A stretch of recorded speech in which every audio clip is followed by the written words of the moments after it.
इस कहानी को सुनने के बाद आप जीवन में कभी भी हार नहीं मानोगे। बुद्धिस्ट स्टोरी और नेवर गिव अप। इस कहानी को थोड़ा ध्यान से सुनिए क्योंकि यह कहानी आपकी ज़िंदगी बदलने वाली है।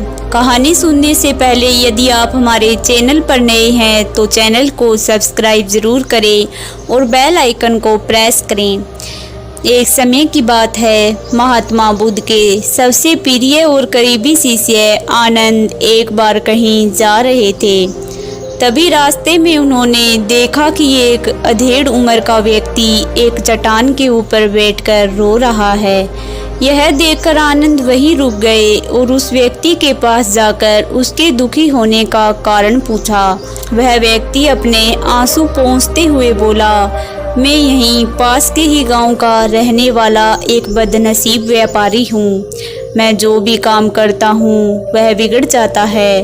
व्यापार के चक्कर में मैंने अपनी माँ और पत्नी के गहने गंवा दिए और अपने परिवार को खो दिया और यहाँ तक कि अब तो मेरा घर और खेत भी गिरवी है। मुझे तो लगता है मेरी किस्मत ही खराब है।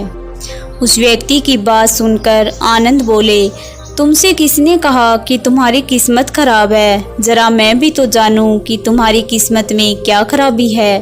व्यक्ति बोला, पहले मैं खेती करता था लेकिन हर साल उसमें घाटा होता था। कभी सूखा पड़ जाता तो कभी ज़्यादा बारिश से फसल खराब हो जाती, कभी आवारा पशु फसल को नुकसान पहुंचाते तो कभी कीड़े मकोड़े और बीमारियां फसल को बर्बाद कर देते। खेती से मेरे परिवार का गुजारा ठीक से नहीं चल पा रहा था, जिससे परेशान होकर मैंने खेती करना छोड़ दिया। व्यापार करने का निश्चय किया। मैंने पत्नी के गहने बेचकर अपना व्यापार शुरू किया, लेकिन मेरा व्यापार नहीं चला। शुरू में तो मेरे परिवार वालों ने मेरी आर्थिक मदद की, मेरा साथ दिया, लेकिन जैसे जैसे मुझे नुकसान होने लगा मेरे परिवार वालों ने भी मेरा साथ छोड़ दिया और मुझसे दूर हो गए।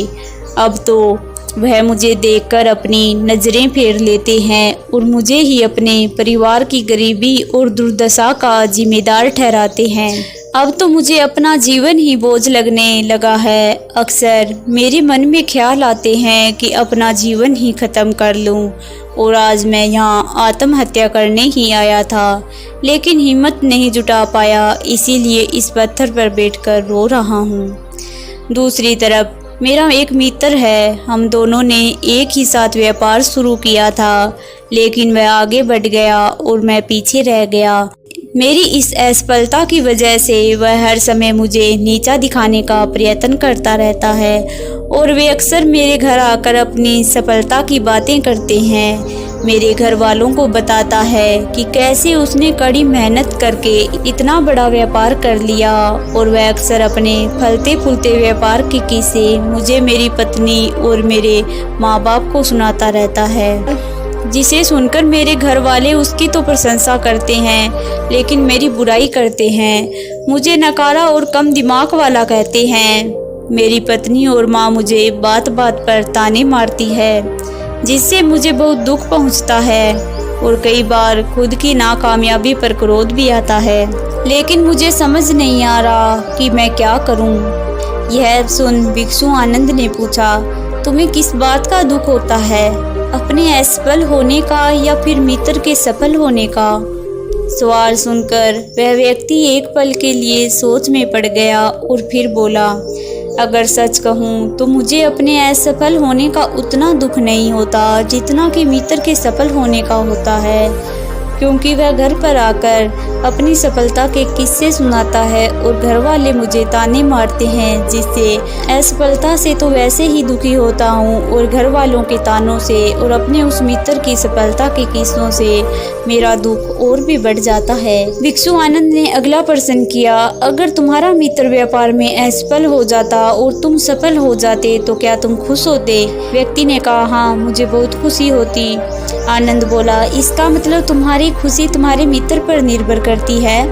अगर वह चाहे तो तुम्हें खुश कर सकता है, अगर चाहे तो वह तुम्हें दुखी भी कर सकता है। तुम स्वयं से ना तो खुश हो सकते हो और ना ही दुखी हो सकते हो। भिक्षु की बातें सुनकर व्यक्ति थोड़ी देर के लिए सोच में पड़ गया और फिर बोला, आपकी बातें सुनकर मुझे कुछ समझ में आ रहा है, मेरी कुछ आशा बन रही है। तभी भिक्षु आनंद ने कहा, जब हम किसी से आशा बांध लेते हैं तो उस पर निर्भर हो जाते हैं, फिर हमारी खुशी और दुख भी उसी पर निर्भर करने लगते हैं। इसीलिए सबसे बेहतर है कि तुम स्वयं से ही आशा बांधो। जब तुम ऐसा करोगे और साथ ही पूरी मेहनत और ईमानदारी से काम करोगे तो तुम्हें सफलता अवश्य प्राप्त होगी। तुम्हें लगता है कि तुम्हारा मित्र तुम्हें नीचा दिखाने आता है, दुखी करने आता है, पर अगर ईमानदारी से विचार करो तो वह बातें तो सच्ची ही कहता है। वह अपने संघर्ष और अनुभव की बातें बताता है। तुम उन बातों से बहुत कुछ सीख सकते हो। तुम्हें तो उसके लिए उसका धन्यवाद करना चाहिए कि तुम्हें घर बैठे इतने सारे अनुभव मिल रहे हैं। तुम अनुभवों का लाभ उठाओ, नई शुरुआत करो, ईमानदारी से कर्म करते जाओ, हार मत मानो। एक दिन तुम्हें सफलता जरूर मिलेगी। आज तुम जिसे अपना बुरा वक्त और या बुरी किस्मत कह रहे हो, एक दिन ये बदल जाएगी और इसी के साथ तुम्हारी सोच और विचार भी बदल जाएंगे।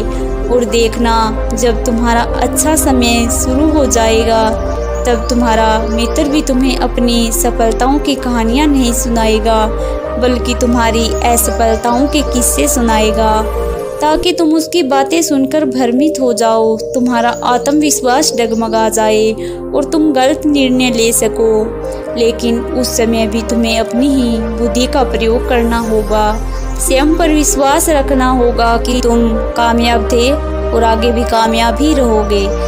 जिस प्रकार तुम्हारा मित्र आज तुम्हें दुखी करने आता है, वैसे ही वह उस समय भी तुम्हें दुखी करने आएगा, क्योंकि जिस तरह उसे दुखी देखकर तुम्हें मज़ा आता है, ठीक उसी तरह उसे भी तुम्हें दुखी करने में उतना ही मज़ा आता है।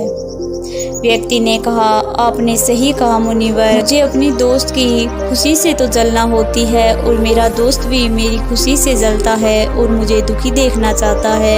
ये पता नहीं दोस्त होने के बाद भी हमारे अंदर कैसे भाव आ गए हैं और हम एक दूसरे की सफलताओं से ईर्ष्या करने लगे हैं। लेकिन मेरा सबसे बड़ा दुख यह है कि मेरे परिवार के लोग भी इसमें शामिल हैं। वास्तव में तो मैं अपने परिवार के लिए अच्छा करना चाहता था, उन्हें खुश रखना चाहता था, लेकिन वह भी मेरी बातों और भावनाओं को नहीं समझ रहे और मुझे ही गलत कहते हैं और पिछले कुछ समय से तो वे मेरे साथ भी नहीं हैं।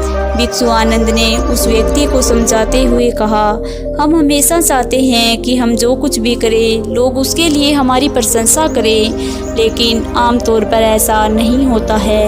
लोग हमारे पास आकर तारीफ नहीं करते, जिससे हम दुखी हो जाते हैं। हमें लगने लगता है कि हमारे मित्र, रिश्तेदार, घर वाले सब स्वार्थी हैं, लेकिन अगर सामने वाले हमारी प्रशंसा नहीं कर रहे हैं तो इसका एक ही रास्ता है, अपने मन को समझाओ। अगर तुम किसी को अपना परिवार मानते हो और उसके लिए कुछ करना चाहते हो तो फिर तुम ऐसा क्यों सोचते हो कि तुम दूसरों के लिए कुछ कर रहे हो।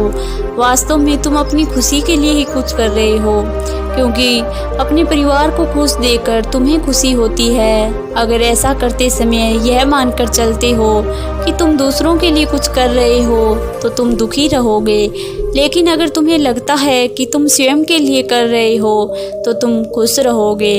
और संसार का यही नियम है, जो इंसान कामयाब होता है उसके पास उतने ही ज़्यादा दोस्त और रिश्तेदार होते हैं। दुख और बुरे वक्त के समय साथ देने वाले लोगों की संख्या बहुत कम होती है और वो ही सच्चे रिश्ते होते हैं जो उस समय साथ देते हैं। भिक्षु आनंद की यह बातें सुनकर उस व्यक्ति के चेहरे के भाव पूरी तरह से बदल गए। उसने कहा, आप सही कह रहे हैं, मैं समझ गया। अब तक मेरी किस्मत इसलिए ख़राब थी क्योंकि वह दूसरों के हाथों में थी, लेकिन अब से मैं अपनी किस्मत को अपने हाथों में रखूँगा, फिर से प्रयत्न करूँगा, पूरी लगन और ईमानदारी से काम करूँगा और जब तक सफलता नहीं मिल जाती चैन से नहीं बैठूँगा। उस व्यक्ति की बात सुनकर आनंद मुस्कुराए और उसे एक छोटी सी डिबिया देते हुए कहा, इस डिबिया को हमेशा अपने साथ रखना। इसमें एक ऐसा मंत्र है जो तुम्हें बड़े से बड़े दुख से भी बाहर निकाल देगा। लेकिन इस डिबिया को तभी खोलना जब तुम्हारे सारे रास्ते बंद हो जाएंगे, कोई उम्मीद नजर ना आए और तुम्हें लगने लगे कि सब व्यर्थ है, यह दुनिया व्यर्थ है और यहाँ रहना भी व्यर्थ है। व्यक्ति ने भिक्षु को धन्यवाद दिया और उस डिबिया को लेकर अपने घर वापस आ गया। उसने नए उत्साह के साथ दोबारा अपने व्यापार की शुरुआत की और इस बार उसका व्यापार चल पड़ा। अपनी मेहनत और लगन के बल पर वह कुछ ही सालों में एक बड़ा व्यापारी बन गया और उसके परिवार वाले भी उसके साथ आ गए। उसका जीवन बहुत ही सुख शांति और समृद्धि के साथ बीतने लगा। लेकिन समय और किस्मत के खेल को आज तक न कोई समझ पाया है और ना ही कोई समझ पाएगा। यह सदा एक जैसा नहीं रहता, यह बदलता रहता है। उस व्यक्ति के जीवन में भी बदलाव आया। वह व्यक्ति जिस राज्य में रहता था, उस राज्य पर पड़ोसी राज्य के राजा ने हमला कर दिया। उस हमले में लूटमार में उस व्यक्ति का सारा धन भी लूट लिया और उसके दुकान और घर सब जला दिए गए। जान बचाने के लिए उसे अपने परिवार के साथ वहां से भागना पड़ा। अपने परिवार के साथ कई दिनों तक इधर उधर भटकता रहा। वह दाने दाने को मोहताज हो गया। उसका बच्चा बीमार हो गया और इलाज के अभाव में बीमारी से बुरी तरह ग्रस्त रहने लगा। यह देखकर उसका हृदय चित्कार कर उठा। उसके पास अपने बेटे के इलाज और परिवार को खिलाने के लिए धन के नाम पर एक सिक्का भी नहीं था। वह अंदर से बुरी तरह से टूट गया। ऐसे में उसे एक बार फिर से निराशा ने घेर लिया और उसे लगने लगा कि उसका जीवन व्यर्थ है, सारी दुनिया व्यर्थ है और उसका यहाँ रहना भी व्यर्थ है। लेकिन तभी अचानक उसे भिक्षु आनंद द्वारा दी गई डिबिया की याद आई। उसने बड़ी उत्सुकता के साथ उसे खोला और उस डिबिया के अंदर एक पर्ची रखी हुई थी। उस पर्ची पर कुछ लिखा हुआ था। उस पर्ची को पढ़ते ही उसकी आंखों के सामने आया हुआ निराशा का अंधेरा छट गया और वह एकदम से मुस्कुरा उठा। उस पर्ची पर लिखा था, यह वक्त भी गुजर जाएगा। और व्यापारी ने सोचा कि कुछ समय का बुरा वक्त है, मुझे पूरी हिम्मत के साथ इसका सामना करना चाहिए। मैं इस बुरे वक्त से लड़ लूँगा और अच्छा वक्त ज़रूर आएगा। इसी हिम्मत के साथ उसने वहाँ पर भी अपना काम करना शुरू कर दिया और परिवार के लिए और बच्चे के इलाज करवाने के लिए पैसे जुटाने लगा। दोस्तों, यह कहानी हमें सिखाती है समय के खेल को समझना संभव नहीं है, यह हमेशा बदलता रहता है। इसीलिए बुरी परिस्थितियों में हमें अत्यधिक निराश नहीं होना है, आत्मविश्वास बनाए रखना है, क्योंकि समय बदलता ज़रूर है। आज बुरा है तो कल अच्छा भी ज़रूर आएगा।